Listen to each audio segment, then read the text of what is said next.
حضرات، جمعہ کی تقریر کے اکثر موضوع صحابہ کرام کی مقدس زندگی یہ ہوا کرتا، اس لیے کہ یہ وہ حضرات ہیں کہ جن کی روشن اور تابناک زندگی ہماری تاریکیوں کو دور کر وہ چمکا سکتی ہے، جنہوں نے سرکار کی بارگاہ سے فیض اٹھا کر کے دنیا و آخرت کامیاب کر لی ہے۔ ان سے بڑھ کر کوئی نمونِ عمل نہیں ہو سکتا ہے، کوئی مشعل راہ نہیں ہو سکتا ہے۔ میں فرداً صحابہ کرام یا صحابیات سے کسی نہ کسی کو چنتے رہتا ہوں۔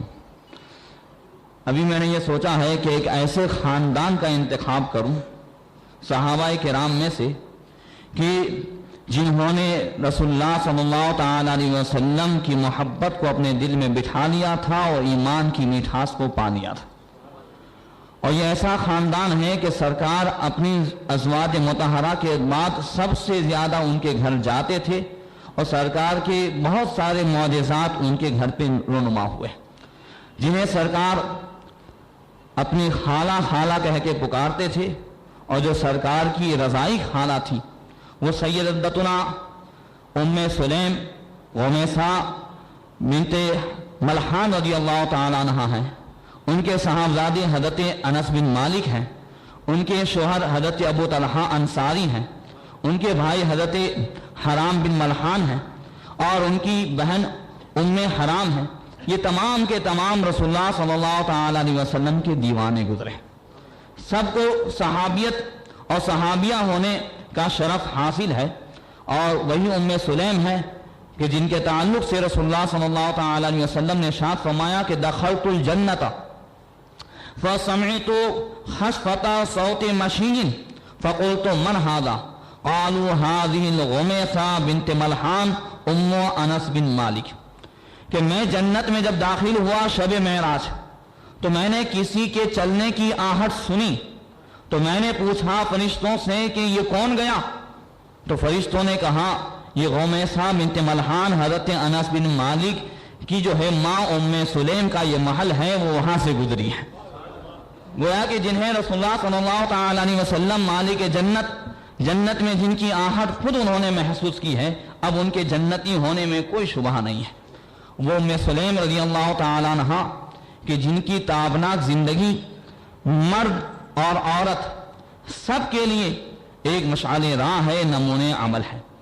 کہ ہم اور آپ سب کے سب ان کی زندگی سے سبق حاصل کر سکتے ہیں۔ اس لیے یہ سلسلہ انشاءاللہ جمعہ در جمعہ چلے گا۔ حضرت ام سلیم رضی اللہ تعالی عنہ ایمان جب لے آئیں اس وقت جبکہ سرکار ہجرت کر کے مدینہ ابھی تشریف نہیں لائے تھے، ابھی آقا مکہ ہی میں تھے، کہ ام سلیم کے کان میں جو مدینہ رہتی تھی جب اسلام کی آواز گونجتی ہے تو اپنے قبیلے کے چند افراد کو لے کر، جن میں ان کے بھائی بھی تھے، ان کی بہن بھی تھی، ان کو لے کر وہ مکہ پہنچتی ہے، اور پھر رسول اللہ صلی اللہ تعالی علیہ وسلم کے ہاتھ پر بیعت کرتی ہے۔ جب وہ ایمان لے آتی ہے سیدتنا ام سلیم، تو ان کا شوہر جس کا نام تھا مالک بن نضر، وہ حد سے زیادہ غصے میں آتا ہے، وہ ام سلیم کا ساتھ نہیں دیتا، یہاں تک کہ ام سلیم پر سختیاں کرنے لگا۔ مگر یہ وہ محبت رسول ہے جو نہ ڈرانے سے چھوٹے، نہ دھمکانے سے چھوٹے، نہ لعنت سے چھوٹے۔ حضرت ام سلیم سختیاں برداشت کرتی رہی، یہاں تک کہ ان کا چھوٹا بچہ حضرت انس بن مالک یہ ابھی دودھ پیتے تھے، اور پھر اس کے بعد تھوڑا سا بولنا سیکھا انہوں نے۔ بچہ 1-1.5 سال کی عمر میں کچھ نہ کچھ بولنا شروع کرتا ہے، ابھی وہ دودھ ہی پی رہے تھے، وہ بولنے کی ابتدا کی تو ام سلیم نے سب سے پہلے ان کی زبان سے لا الہ الا اللہ محمد رسول اللہ کی شروعات کرا دی۔ وہ خود کلمہ کی تلقین کرتی اور انہیں پڑھاتی سکھاتی، جس سے مالک بن نضر یہ بہت زیادہ غصے میں آپے سے باہر ہوتا، وہ حضرت ام سلیم کو بھی روکتا اور بچے کو بھی اسلام کی تعلیم سے روکتا، کلمہ نہیں پڑھنے دیتا، مگر ام سلیم اس سے باز نہ آئی، تمام تکلیفیں برداشت کی، یہاں تک کہ مالک بن نضر یہ عاجز آ کر کے وہ مدینہ چھوڑ کے ملک شام کی طرف بھاگا، اور ملک شام ایک دشمن سے اس کا مقابلہ ہوا اور وہیں وہ ختم ہو گیا۔ حضرت ام سلیم بیوہ ہو گئی اور حضرت انس بن مالک جب ابھی دودھ ہی پی رہے تھے، انہوں نے کہا میں انس کو دودھ نہیں چھڑاؤں گی اور نہ ہی جو ہے میں اس کا کوئی غم کروں گی اور نہ میں دوسری شادی کروں گی جب تک انس مجلسوں میں اٹھنے بیٹھنے کے قابل نہ ہو جائیں، جب تک برابر عمر کے نہ پہنچ جائیں، یہ خود میرا نکاح کسی سے نہ کریں، میں جو ہے دوسرا نکاح نہیں کروں گی۔ اب حضرت ام سلیم حضرت انس بن مالک کی پرورش کرتی رہی اور پھر بہت سارے پیغامات آئے۔ رسول اللہ صلی اللہ علیہ وسلم ابھی ہجرت کر کے تشریف لائے، اس دوران بہت سارے نکاح کے پیغام آئے، مگر آپ نے کسی کی نہ سنی۔ ام سلیم ہی کے خاندان کے حضرت ابو طلحہ تھے جو اب تک ایمان نہیں لائے تھے۔ وہ ایک لکڑی کے بت کو پوجتے تھے، خود سے انہوں نے لکڑی کے بت کو بنایا تھا اور وہی جو ہے ان کے سامنے اپنے سر کو جھکاتے تھے۔ جب ام سلیم کے پاس نکاح کا پیغام لے کر کے آئے تو ام سلیم نے کہا کہ میرا اور تمہارا کبھی نبھاؤ نہیں ہو سکتا، اس لیے کہ میں اللہ کے رسول پر ایمان لا چکی ہوں، میں اللہ کی بارگاہ میں سجدہ جھکانے والی ہوں، میں توحید کے قبول کرنے والی ہوں، اور تم جو ہے ایسے کو پوج رہے ہو کہ جس کی ایک مقبول شخصیت برائی کر رہا ہے، اور پھر اگر ان کی برائی کو نہ بھی دیکھا جائے تو میں تمہیں خود بتاتی ہوں کہ تم اس کو پوج رہے ہو کہ اگر تم خود اس کو آگ میں ڈال دو تو وہ جل جائے گا اور اپنے آپ کو جب نہیں بچا سکے گا تو تجھے جہنم کی آگ سے کیسے بچا سکے گا؟ جس لکڑی کے بت کو تم پوج رہے ہو وہ اگر تم آگ میں ڈال دو کیسی تبلیغ ہے؟ ایک آپ ابتدا دیکھیں، کہہ رہے ہیں کہ اگر تم اسے آگ میں ڈال دو تو وہ خود جل جائے گا، نہ تمہیں نفع پہنچائے، نہ خود جو ہے نفع حاصل کرے، نہ اپنے آپ کو نقصان سے بچائے، تو بھلا تجھے کیسے بچائے گا؟ اس طریقے سے حضرت ام سلیم نے ابو طلحہ کو اسلام کی رغبت دلائی، اسلام کی تبلیغ کی۔ وہ جو ہے سوچنے کا وعدہ کر کے چلے گئے اور پھر 2-3 دن کے بعد آئے، ان کے چہرے پر آج انوکھی چمک تھی۔ یہ وہ حالات ہیں، یہ وہ واقعات ہیں کہ جب سرکار مدینہ میں تشریف لا چکے تھے، اب اس دوران حضرت ام سلیم کے پاس ابو طلحہ آئے، انہوں نے چہرے پر چمک دیکھی، کہا آج کچھ انوکھا معاملہ ہے، کہا میرے دل میں تمہاری بات سما چکی ہے، اب میں اس لکڑی کے بت کو جو ہے چھوڑ کے آیا ہوں، تمام بتوں کو طلاق دے کر کے آیا ہوں، اب میں کلمہ پڑھتا ہوں لا الہ الا اللہ محمد رسول اللہ، میں جو ہے مشرف اسلام ہو گیا۔ اب جب وہ مشرف اسلام ہو گئے تو ام سلیم کہتی ہیں کہ اب مجھے کوئی جو ہے رکاوٹ نہیں ہے، کوئی چیز روکنے والی نہیں ہے، میں بغیر کسی مہر کے، بغیر کسی مال کے، بغیر کسی جہیز کے، بغیر کسی سامان کے، صرف اسلام ہی کو مہر بنا کر تم سے نکاح کرنے کے لیے تیار ہوں۔ حضرت ثابت بن قیس انصاری فرماتے ہیں کہ ہم نے کبھی ام سلیم سے بڑھ کر اور افضل ایسا مہر نہیں دیکھا کہ جو اسلام ہی مہر مقرر ہوا۔ انہوں نے کہا یہ تمہارا ایمان لانا ہی میرے لیے مہر کافی ہے اور اس کے علاوہ مجھے اور کچھ بھی نہیں چاہیے۔ یہ ان سعادت مندیوں میں سے ہے جو اللہ تبارک و تعالیٰ اپنے محبوب بندوں کو عطا فرماتا ہے، اور جنہیں یہ سعادت مل جاتی ہے تو دنیا کی زندگی اس کے لیے جنت کا نمونہ بن جاتی ہے۔ کون سی سعادت؟ اللہ کے رسول صلی اللہ تعالی علیہ وسلم ارشاد فرماتے ہیں اربع من سعادت المرء ان تكون زوجته موافقة واولاده ابرارا واخوانه صالحين وان يكون رزقه في بلده۔ آقا فرماتے ہیں کہ 4 چیزیں یہ انسان کی سعادت مندی میں سے ہے، نیک بختی میں سے۔ اگر اللہ تعالیٰ 4 چیزیں کسی کو ایک ساتھ عطا فرما دے، فرماتے ہیں اس میں سے سب سے پہلی چیز کہ ان تکون زوجتہ موافقۃ، کہ اس کی بیوی اس کے مزاج کے موافق ہو، یہ پہلی چیز۔ دوسری چیز کہ اس کی اولاد نیک صالح اور فرما بردار ہو، اور تیسری چیز کہ وہ اخوان ہو صالحین، اس کے بھائی دوست یہ نیک ہوں، اور چوتھی چیز کہ اس کی روزی اس کے شہر ہی میں اس کو نصیب ہو۔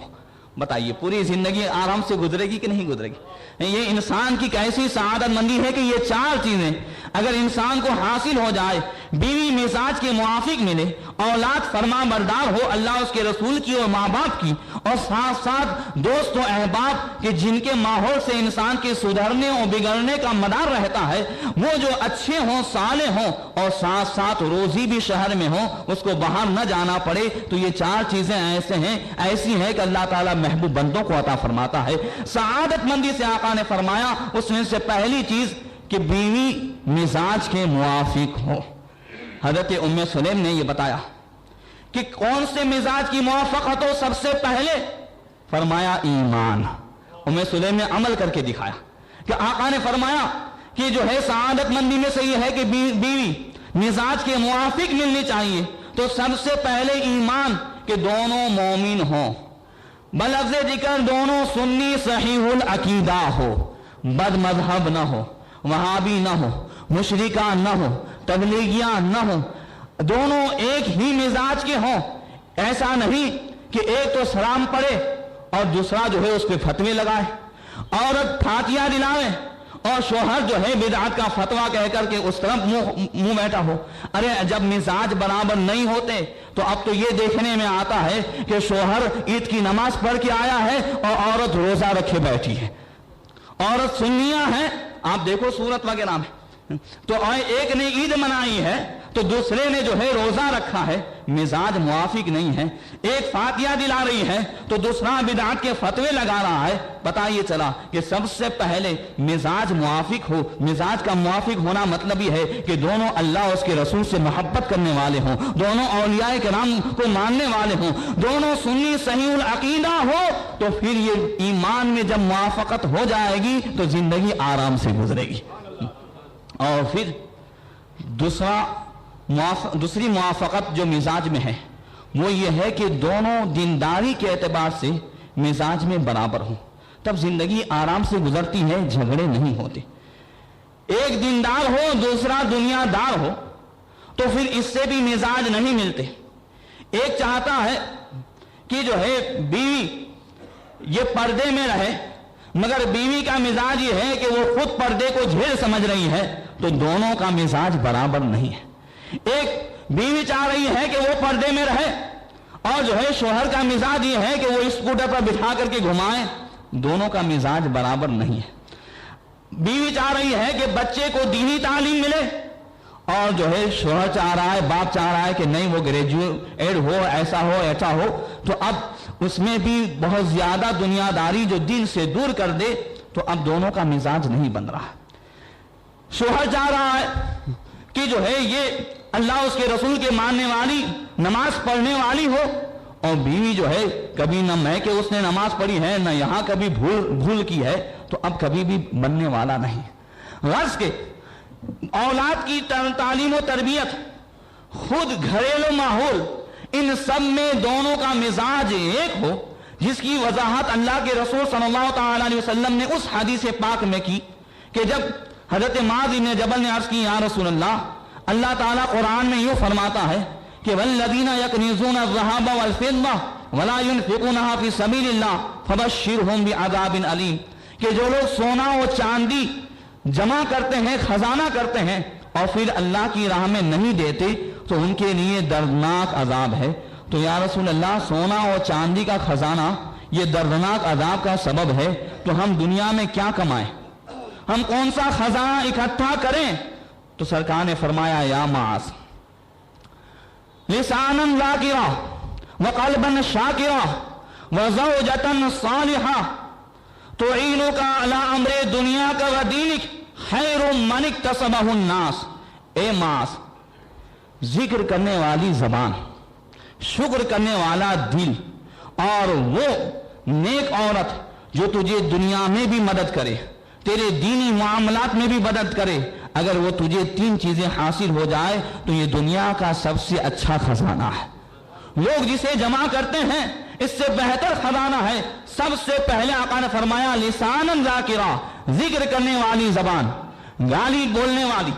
گالی گلوچ والی نہیں، غیبت والی نہیں، چغلی والی نہیں، لگائی بجائی والی نہیں، برائی والی نہیں،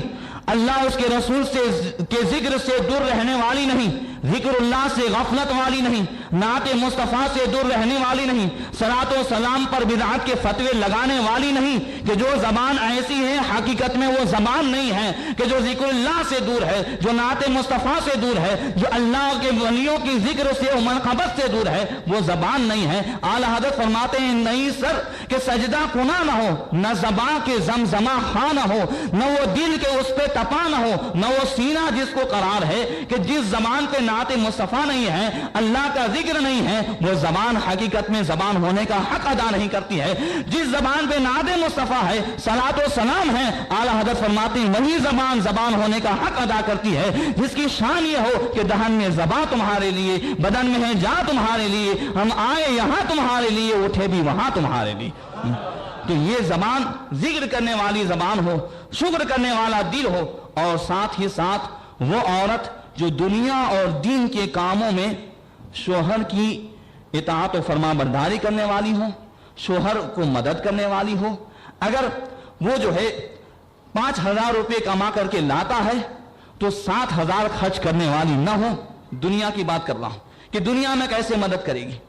اگر زیادہ سے زیادہ اسے فرمائش کرنے والی نہ ہو، شوہر کے مزاج کے موافق وہ گھریلو اور خانہ راز جو زندگی ہے اس کو گزارنے والی ہو، شوہر ہی کے جو ہے آمدنی کے موافق اپنے بچوں پر خرچ کرنے والی ہو، اور شوہر ہی کے مزاج کے موافق گھریلو تمام تر سامان کو صحیح کرنے والی اور خدمت کرنے والی ہو۔ اسی طرح دین کے معاملے میں شوہر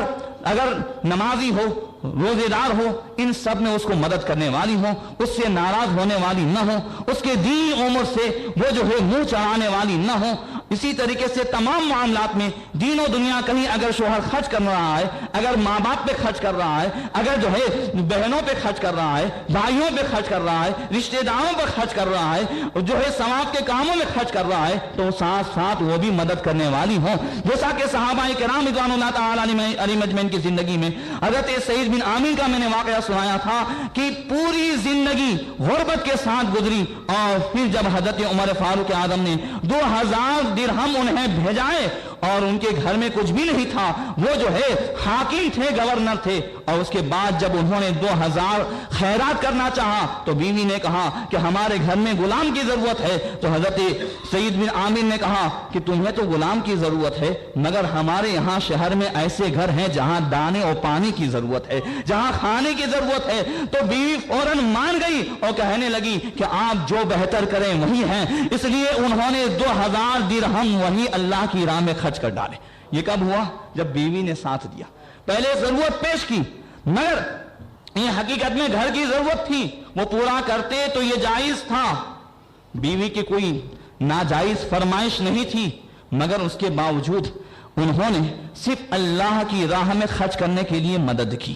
اسی لیے آقا نے فرمایا کہ ایسی عورت جو دنیا اور دین کے کاموں میں مدد کرنے والی ہوں، اسی وجہ سے اس کی بنیاد ہی رسول اللہ صلی اللہ تعالی علیہ وسلم نے یہ رکھی۔ آقا فرماتے ہیں کہ لا تزوج النساء لحسنهن فعسى حسنهن يرددهن ولا تزوجهن لأموالهن فعسى أموالهن أن تطفهن ولكن تزوجهن على الدين فالأمة الحرماء سوداء ذات دين أفضل۔ آقا فرماتے ہیں عورتوں سے ان کے حسن و جمال ہی کی وجہ سے شادی نہ کرو، عورتوں سے ان کے جو ہے صرف مال کی بنیاد پہ شادی نہ کرو، عورتوں کے اندر سب سے پہلے دینداری دیکھو۔ فرماتے ہیں کہ دین اتنا مقدم ہے کہ وَلَأَمَةٌ خَرْمَاءُ سَوْدَاءُ ذَاتُ دِینٍ أَفْضَلُ، کہ دیندار لڑکی کالی کلوٹی ہو، لونڈی ہو، مگر اس کے اندر دین ہے تو وہ مالدار سے بہت زیادہ افضل ہے، اس کے اندر دین ہے تو وہ حسن و جمال والی سے زیادہ افضل ہے۔ دوسری حدیث میں آقا نے فرمایا مَن رَزَقَهُ اللَّهُ زَوْجَةً صَالِحَةً فَقَدْ أَعَانَهُ عَلَى شَطْرِ الدِّينِ فَلْيَتَّقِ اللَّهَ فِي شَطْرِ الثَّانِي۔ آقا فرماتے ہیں جس کو اللہ تعالیٰ نے، جس خوش نصیب کو اللہ تعالیٰ نے نیک بیوی عطا فرمائی، اللہ نے اس کے آدھے دن پر اس کی مدد کر دی۔ کتنے دن پر؟ آدھے دن کی مدد کر دی۔ اب بقیہ آدھا دن وہ جو ہے دوسرے اعمال میں کوشش کر کے حاصل کر لے۔ اب اسی سے پتا چلا کہ دینداری دونوں میں ہو تب جا کر کے یہ زندگی یہ بالکل جنت کا نمونہ بن کے گزرتی ہے.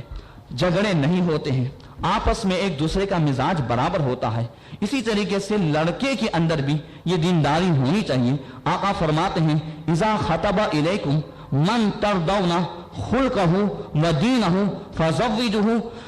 وَإِلَّا تَفْعَلُوا تَكُنْ فِي الْأَرْضِ فِتْنَةٌ وَفَسَادٌ عَرِيضٌ. آقا فرماتے ہیں کہ اگر کوئی لڑکا تمہیں پیغام دے کہ جس کے دین کو پسند کرتے ہو, جس کے اخلاق کو پسند کرتے ہو, مال نہیں ہے اور کچھ بھی نہیں ہے مگر دینداری ہے, تقوی پرہیزگاری ہے, اخلاق مند ہے, تو فوراً اپنی بیٹیوں کا نکاح اس سے کرا دو. اگر تم مالداروں کا انتظار کرو گے, اگر تم جو ہے اونچے گھرانے والوں کا انتظار کرو گے, اگر تم اس طریقے سے بہت زیادہ کہ ہماری بیٹیوں کے ارمان نکالے ایسے کا انتظار کرو گے, تو زمین میں فتنہ فساد ہوگا اور زناکاری اور جو ہے بدکاری پھیل جائے گی. تو اب اسی سے پتا چلا کہ دونوں کے مزاج ایک ہوں, لڑکے کے اندر بھی دینداری ہو. کس طریقے سے ہمارے بزرگان دین اس پر عمل کرتے تھے اور اس کا نتیجہ کتنا اچھا ہوتا تھا. مرو کے قاضی تھے نوح ابن مریم, رئیس بھی تھے قاضی بھی تھے. ان کی ایک بڑی حسینہ جمیلہ لڑکی تھی. کئی پیغامات آئے, وہ جو ہے سوچتے تھے کہ اگر اس کو دوں تو وہ ناراض ہو جائے, اگر اس کے گھر پہ دوں تو وہ ناراض ہو جائے. رات دن دونوں میاں بیوی پریشان رہتے تھے. ایک دن ان کا ایک ہندوستانی غلام تھا جس کا نام مبارک تھا. ان کے بڑے بڑے باغات تھے انگوروں کے. اپنے مبارک غلام کو انہوں نے کہا کہ تم اس باغ میں دیکھ بھالی کرو, اس کی رکھوالی کرو. 1 مہینے کے بعد وہ قاضی رئیس شہر مرو کے وہاں گئے اور انہوں نے غلام کو بلایا, کہا انگور لاؤ. وہ انگور لایا, کھایا تو بڑا کھٹا تھا, پھینک دیا. کہا دوسرا لاؤ, پھر کھایا وہ بھی کھٹا تھا, تیسرا لاؤ. اب وہ درخت بدل بدل کے لا رہے ہیں. فوراً اس قاضی اور رئیس نے پوچھا مبارک غلام سے کہ 1 مہینے سے دیکھ رہے ہو, تمہیں نہیں معلوم کہ کس درخت میں میٹھا انگور ہے اور کس میں کھٹا ہے؟ انہوں نے کہا حضور والا میں نے کھایا نہیں ہے,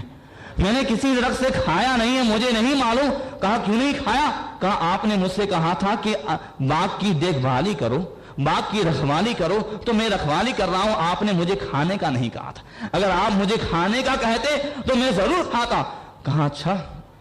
اب یہ سمجھ گئے کہ اتنا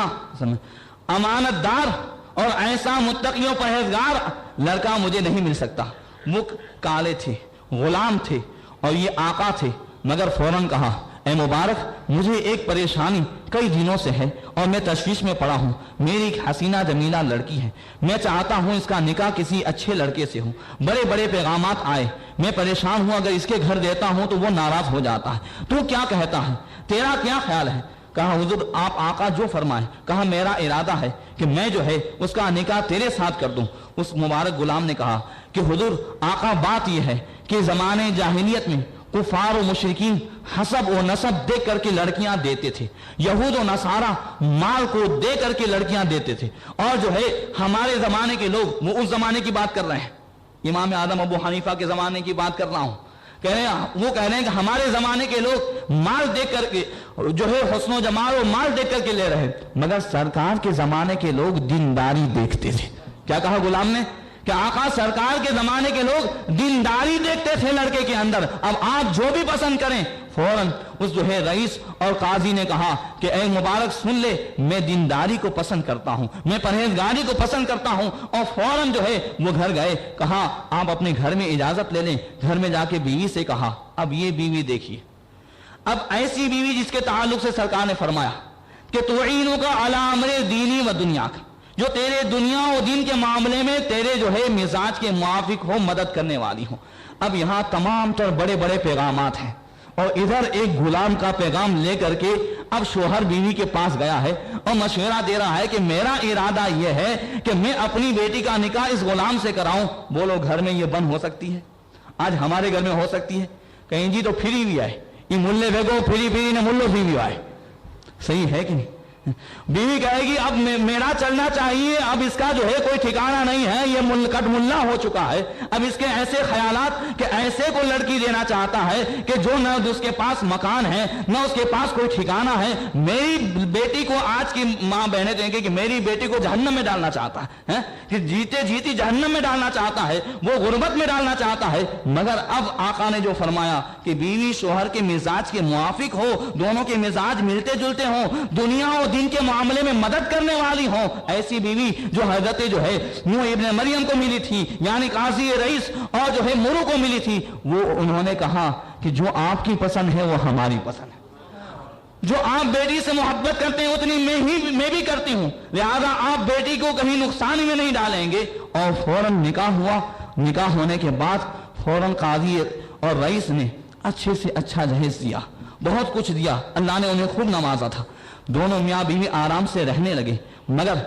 جب دینداری کو اختیار کیا تو اللہ تبارک و تعالیٰ نے وہ برکت عطا فرمائی کہ بیٹا وہ عطا فرمایا جو وقت کا امام اعظم ابو حنیفہ کا شاگرد حضرت عبداللہ ابن مبارک پیدا ہوا ہے، جو تقوی و پرہیزگاری میں، شریعت و طریقت میں، حدیث اور فقہ میں، ہر معاملے میں جو امام مانے جاتے ہیں حضرت عبداللہ ابن مبارک۔ یہ حضرت مبارک جو ایک غلام تھے اور جو ہے رئیس اور قاضی شہر نے صرف ایک جو ہے ان کی دینداری کی وجہ سے اپنی بیٹی کو دے دیا، اللہ نے نتیجہ اتنا شاندار عطا فرمایا کہ وقت کا امام ان کے گھر میں پیدا ہوا۔ اب اسی سے پتا چلا کہ جو ہے دینداری دیکھی جائے، ام سلیم نے سب سے پہلے حضرت ابو طلحہ کے اندر جو چیز دیکھی تھی وہ ایمان، اس سے پہلے بھی وہ پیغام دے رہے تھے مگر قبول نہیں کیا۔ جب اسلام لے آئے کہا اب بالکل قبول ہے، اب نہ مال چاہیے، اب نہ مہر چاہیے، نہ اور جو ہے جہیز چاہیے، نہ سامان چاہیے، ایمان ہی ہمارا مہر ہے۔ اور ابو طلحہ کیسے سرکار کے شہدائی تھے، کیسے رسول اللہ صلی اللہ علیہ وسلم کے فدائی تھے کہ سن ہجری 31 تک مسلسل ابو طلحہ جتنے بھی غزوات ہوئے، سرکار کے ساتھ جتنے غزوات ہوئے، جتنی بھی لڑائیاں ہوئی، سب میں شریک ہوئے۔ اور سن ہجری 31 میں حضرت انس بن مالک فرماتے ہیں بڑا شاندار واقعہ ہے کہ بڑھاپے کا عالم تھا اور سورہ بنات قرآن پاک کی وہ تلاوت کر رہے تھے، اس میں اس آیت پر ان کی نظر پڑی انفروا خفافا وثقالا۔ فوراً بچوں کو بلایا، کہا دیکھو میرا اللہ مجھے حکم دیتا ہے کہ جوان ہو تو بھی جہاد میں نکلو اور بوڑھے ہو تو بھی نکلو۔ اب میں بوڑھا ہو چکا ہوں، لہذا تم اب میرا سامان تیار کراؤ، میں جہاد کے لیے جاتا ہوں۔ حضرت انس بن مالک کہتے ہیں ہم نے ہاتھ جوڑے، کہا ہم لوگ آپ سرکار کے ساتھ، سیدنا ابوبکر صدیق کے ساتھ، حضرت عمر فاروق اعظم کے ساتھ، ان سب کے ساتھ جہاد کرتے رہے اور ان سب کی تمام جو ہے جتنی بھی لڑائیاں ان کے زمانے میں ہوئی تمام میں شرکت کرتے رہے، مگر اب ہم لوگ ہیں، آپ بوڑھے ہو چکے ہیں۔ کہا نہیں، میرے رب نے انفروا خفافا وثقالا کہا، اب بڑھاپے کے عالم میں بھی میں جاؤں گا، لہذا سامان سفر لے کر کے، وہ سامان جہاد لے کر کے جو کشتی مجاہدوں کو لے کر کے جا رہی تھی اس میں یہ بھی سوار ہو گئے، یہ بھی اپنا سامان لے کر کے بیٹھ گئے۔ اب آدھے راستے میں ان کا انتقال ہو گیا، کشتی ہی میں حضرت ابو طلحہ کا انتقال ہوا۔ اب انتقال ہونے کے بعد ایسے راستے میں وہ کشتی ہے کہ 7 دن تک مسلسل کہیں جزیرہ نہیں ملا، کہیں کوئی ٹاپو نہیں ملا، بس پورے 7 دن تک مسلسل کشتی میں ان کی مبارک لاش پڑی رہی کہ کہیں کچھ ملے تو ان کو دفن کیا جائے، کوئی زمین نظر آئے تو دفن کیا جائے۔ مگر 7 دن کے بعد جب ایک ٹاپو ملا تو وہاں ان کو دفن کرنے کے لیے لے گئے، مگر جب ان کو جو ہے نکالا تو 7 دن تک لاش ایسے ہی گھومتی رہی، ایک ذرہ برابر کوئی تبدیلی نہیں آئی تھی، نہ اس میں بو آئی تھی، نہ وہ جو ہے پھولے تھے، نہ پھٹنے کا کوئی معاملہ تھا، اس لیے کہ اللہ کے رسول کی محبت میں زندگی گزاری تھی، نہ کوئی کیمیکلز ڈالا گیا، نہ کوئی معاملہ کہ جو ہے۔ اب جب سرکار کے غلام ایسے زندہ ہے تو سرکار جو ہے ہمیشہ کے لیے زندہ ہے۔ جب وہ اس طریقے سے زندہ ہے کہ تو زندہ ہے واللہ، تو زندہ ہے واللہ، میری چشم عالم سے چھپ جانے والے یہ حضرات ہیں جو ہمارے ایمان کو، ہمارے عمل کو تازہ کرتے ہیں۔ انشاءاللہ تبارک و تعالی آئندہ جمعہ اور اسی پر جو ہے گفتگو ہوگی۔ گزشتہ جمعہ میں نے ایک مسئلہ پیش کیا تھا کہ اسی کے تعلق سے حدیث سنا دوں تاکہ آپ مسئلے کا جواب مل جائے۔ ام المومنین حضرت عائشہ صدیقہ رضی اللہ تعالی عنہا فرماتی ہیں کہ ان النبی صلی اللہ تعالی علیہ وسلم کانا لا یتوضؤ بعد الغسل، کہ رسول اللہ صلی اللہ تعالی علیہ وسلم غسل کرنے کے بعد جب تک وضو کے ٹوٹنے کا کوئی معاملہ نہ ہوتا آپ جو ہے وضو نہیں کرتے تھے. میں نے مسئلہ یہ پیش کیا تھا کہ کیا غسل کر کے کوئی آدمی نکلا تو اب اسے نماز پڑھنی ہے, تو اب اگر وضو نہیں ٹوٹا ہے تو اسی غسل سے وہ جو ہے کر سکتا ہے, نماز پڑھ سکتا ہے, قرآن کی تلاوت کر سکتا ہے, قرآن کو چھو سکتا ہے, وضو کرنے کی ضرورت نہیں.